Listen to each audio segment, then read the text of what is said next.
So let's go ahead and get started with the most important component. No, not the beef, the marinade. So in a large mixing bowl, we're going to start with some flavorful vegetation, including some crushed or finely minced garlic, and then a little bit of grated onion. And sure, if you want, I guess you can mince that really fine. But if you use a cheese grater for this, you're going to get more of a liquefied onion, which is really what we want here. Plus, who doesn't enjoy a good cry once in a while? And then speaking of grated, we'll also add some finely grated ginger. I did that on the microplane. We are also going to toss in some toasted sesame oil, as well as a spoon of brown sugar. Okay, so we have our aromatic, nutty, and sweet covered, which brings us to our salty element. So we'll toss in a generous splash of soy sauce, and none of that low sodium stuff. We want to go full sodium here. And then, of course, we're definitely going to want some heat, which we'll do in the form of Korean chili flakes, which goes by the name of, hold on, I wrote this down phonetically, gochugaru. Gochugaru. I think that's pretty close, or not. So we'll go ahead and toss in a nice big spoon of Korean chili flakes. And then last but not least, another key ingredient. We are going to peel and grate in about a quarter of this Asian pear. I know it does look like an apple, but it is actually a kind of pear. And not only is that going to provide some additional sweet flavor, but there's actually an enzyme in the fruit that's going to tenderize our meat. So we'll go ahead and grate in a little bit of that. And then we will take our freakishly small wooden spoon and give that a stir because we are pretty much done with the marinade. So we'll stir that together and simply set that aside and go find some meat to slice. This magical marinade works beautifully with chicken, pork, and beef. And today I'm going to show you my personal favorite cut for this, which would be the boneless short rib, which at my butcher at least is sold in these fairly well-trimmed chunks. You might see a little bit of fat and connective tissue here or there, but that's okay. And all we need to do to prep this is slice it up, but not too thin. I like to shoot for something between 1/8 and 1/4 inch. And by the way, in the blog post, I'm going to cover the two major variables here: how thin you slice your meat and how long you marinate it for. Okay, by tweaking those two things, you can get a vast array of different textures here.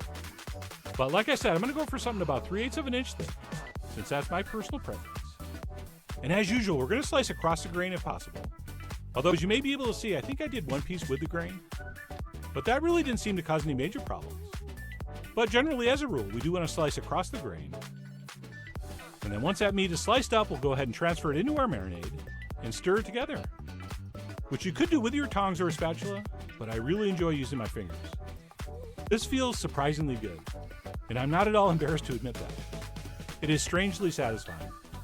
Not to mention your fingers are always going to do a more thorough job here than any tongs or spatula.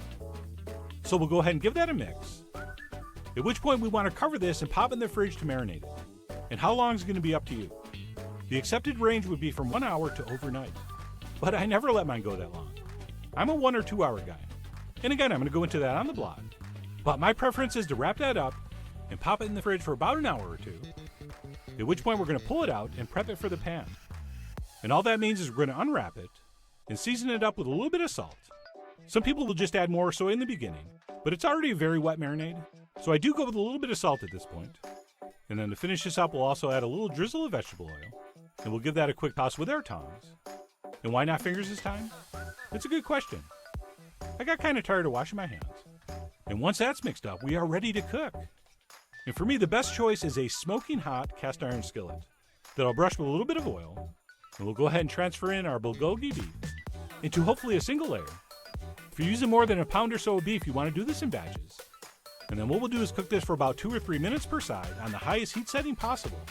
And that's going to be it. And of course, that's an incredibly short cooking time for something that usually is braised for hours. But that is the magic of this marinade at work.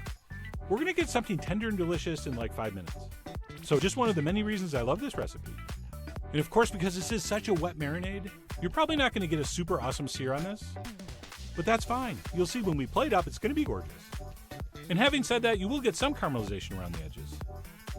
But anyway, to recap, we're going to give that first side a couple minutes, and then we'll flip that meat over, and then we'll go ahead and give that side a couple minutes.